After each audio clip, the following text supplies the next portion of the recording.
Arjun is in a miserable position. That is not the position of Arjun, the person. That is the situation of entire mankind. That is the conflict that we all face daily, every day. So first of all, it is not about Arjun and Krishna. It is not about two persons. Arjun and Krishna are both within us.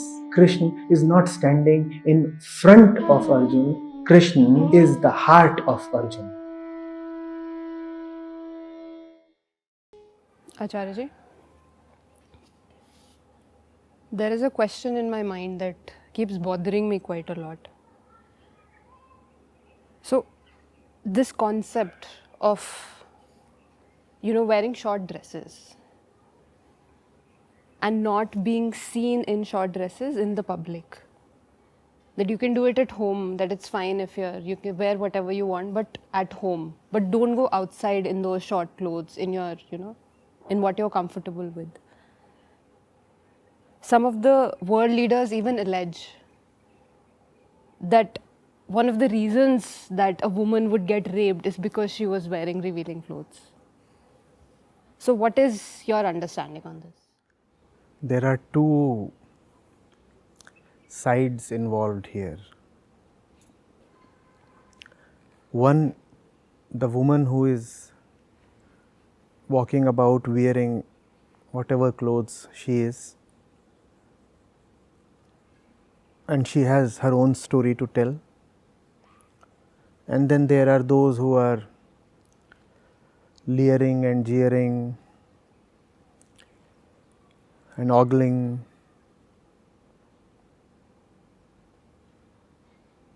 mocking, sometimes attacking.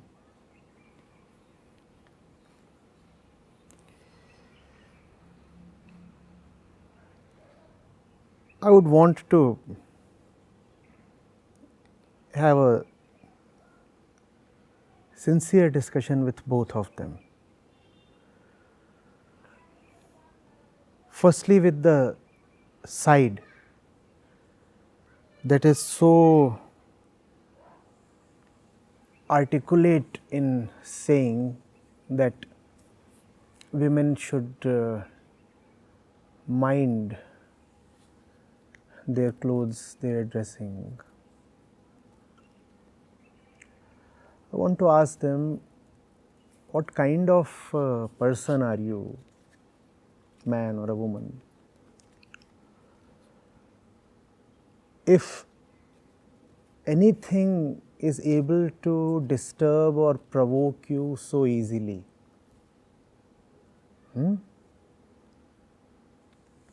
your allegation is that when you watch a woman dressed skimpily, then that becomes a disturbance, a distraction, even a provocation. How will you insulate yourself, and how much will you insulate yourself from the world?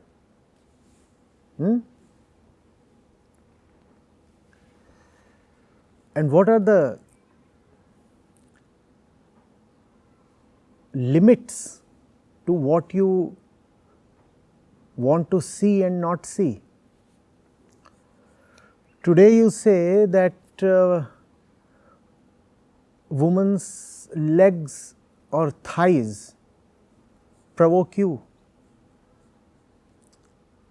What prevents you from saying tomorrow that her ankles or fingernails provoke you?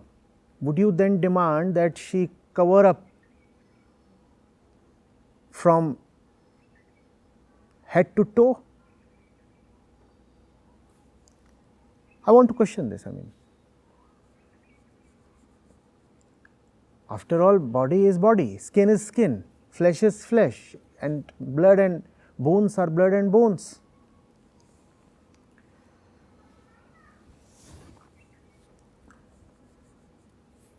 What prevents somebody from coming up tomorrow and saying that the sight of a naked nose is a great sexual invitation to me. You see, nose, I find nose quite erotic. And was it not so that in Victorian England, even the legs of tables and chairs were covered because legs are not supposed to be displayed?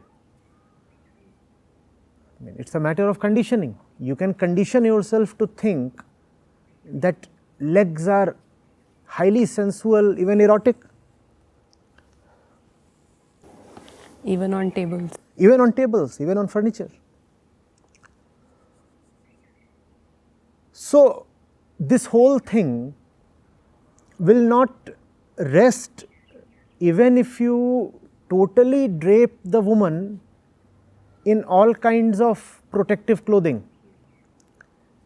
Then they will say that the very sight of the feminine figure, even if totally covered, provokes us.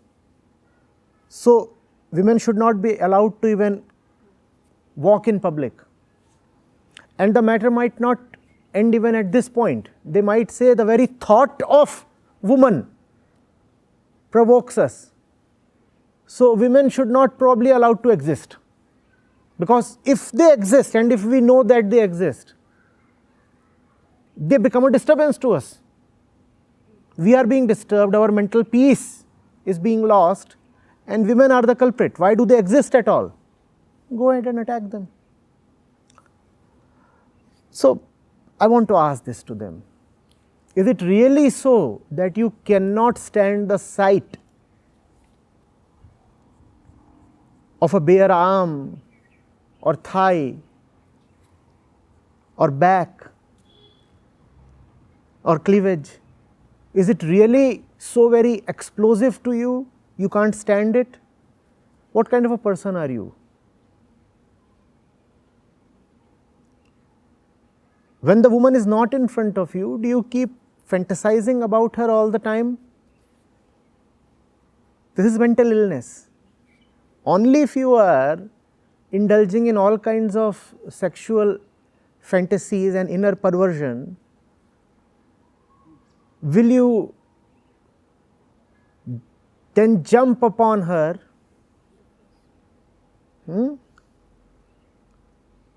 at the first sight,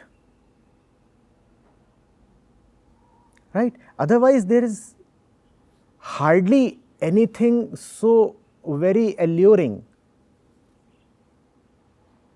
in the bare body of a human being, a person, a female. Had you had any kind of little spiritual education, you would have known the fact of the body. Had you paid even a few visits to a crematorium, you would have known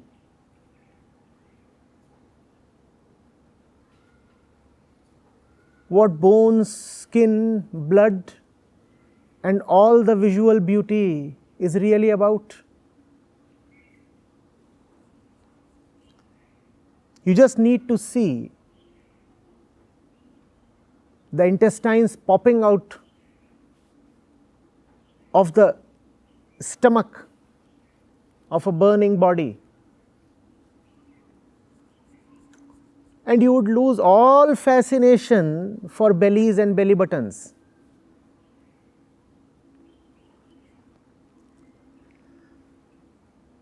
So, I seriously need to sit with those people who say that women, by dressing in a so-called loose way, make us vulnerable, corruptible. They are the ones who are responsible because they provoke us. I mean, these people need some rigorous counseling. They are sick.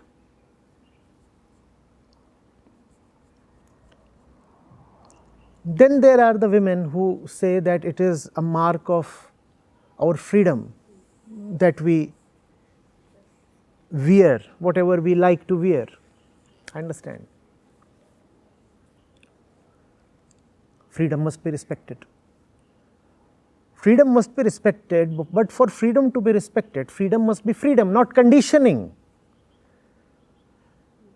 Freedom deserves all respect, not conditioning. When you say that you want to come out in public wearing this and that, would you please sit down for a moment and ask yourself, why exactly do I want to wear what I am wearing? Obviously, if you are on the shore, if you are at a beach, or if you are in a swimming pool, then you have to wear the swimming costume. It could be a two-piece bikini. Then it is obvious why you need to wear only that much. You are not going to swim in a sari. Similarly, there are other obvious, functional, utilitarian reasons why one dresses a particular way. And then there could be the ultimate reason of physical comfort. That too is an obviously valid reason. One feels physically comfortable wearing something. And the moment you say that you feel very comfortable, physically comfortable wearing hot pants or micro minis or whatever, nobody holds any right to object, because it is your body, and if your body feels better wearing a particular kind of stuff, who is anybody else to object? But then you sincerely need to ask yourself, and only you can ask this to yourself, is it only for reasons of functional utility or physical comfort that I am wearing what I am?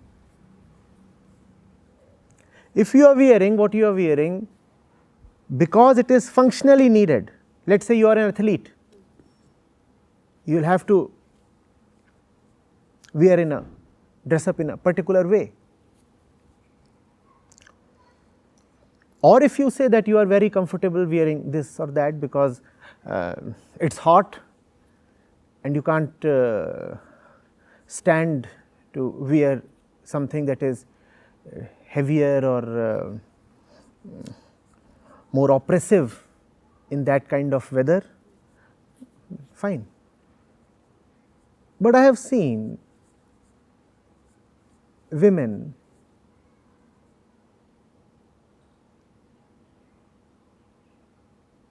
in sub-zero temperatures, the temperature is -4, and she is wearing almost nothing. That does not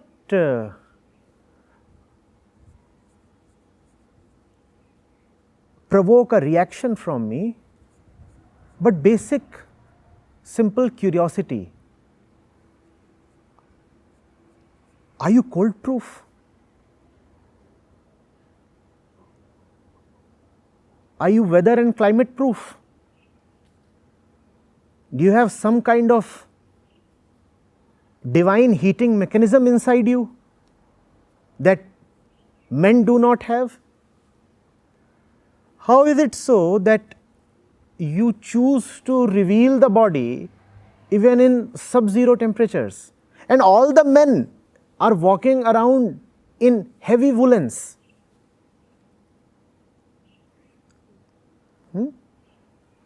And you do not need to go abroad to test what I am saying. Just go to any discotheque in Delhi on a Saturday night, rather a Sunday morning at 2 a.m., that is the time when all the discotheques shut down, and watch the women coming out. And notice the difference between the dressing of the male folk and the women.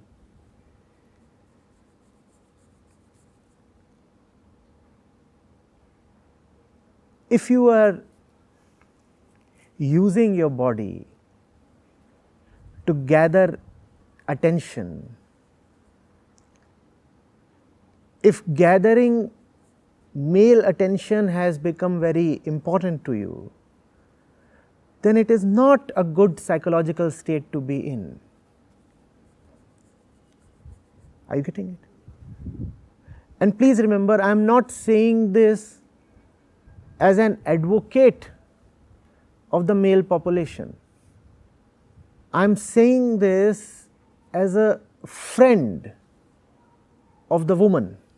I am asking her, why is the male sight or the male gaze so important to you? If you want attention from people, if you want respect from people, why can't it be for higher reasons? Why do you want them to look at you because you have a sexy figure? Why can't you have them look at you because you have certain qualities or accomplishments? Remember, if you want men to look at just your body, they would actually be always looking down at you. But if people, men or women, look at you because of your qualities, they would always be looking up to you. So, two hoots to what all the men say. Let them go to hell. But as a woman, don't you want to question yourself? I mean, how has testosterone become so important to me? How? For the sake of his eye, why am I exposing my body? Is he so very important? Is he so very central to my existence that I can't live without getting appreciation and adoration from him? That's the question the women need to ask themselves. That's also a question those boys and men need to ask themselves who develop a gym-toned, sculpted body and then want to take off their tees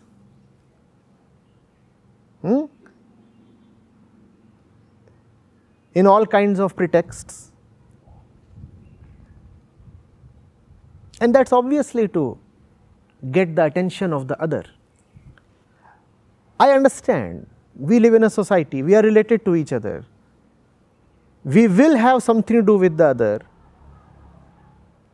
You will always have some relationship with the other, but why can't that relationship be on healthier grounds? Why must the two be related because they appreciate each other's body? And when I say that, I do not mean that sculpted bodies are not advisable. Obviously, both men and women should have perfectly fit bodies,